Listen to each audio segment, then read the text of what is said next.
तर इकडे शरद पवार गटाकडून आता पक्षाच्या नावासाठी आणि चिन्हासाठी पर्यायांची चाचपणी झालेली आहे आणि नवीन पक्षाच्या नावामध्ये शरद पवार यांचं नाव असावं यासाठी नेत्यांचा आग्रह कायम आहे। तेव्हा निवडणूक चिन्हासाठी सुद्धा दिल्लीमध्ये आता बैठकीत खल सुरू आहे। तर नाव आणि चिन्हासाठी नेमके काय काय पर्याय असू शकतात या संदर्भात ही सगळी चर्चा होतीये।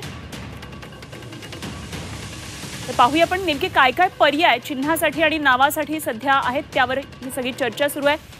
शरद पवार काँग्रेस, मी राष्ट्रवादी, शरद पवार स्वाभिमानी पक्ष नावांसाठीचे हे पर्याय आहेत।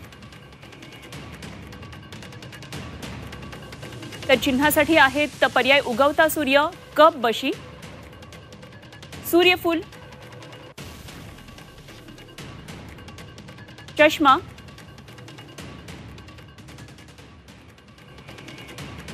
वटवृक्ष हा सुद्धा एक चिन्हाचा पर्याय आहे। अशा प्रकारे वेगवेगळ्या पर्यायांचा सध्या विचार होतोय।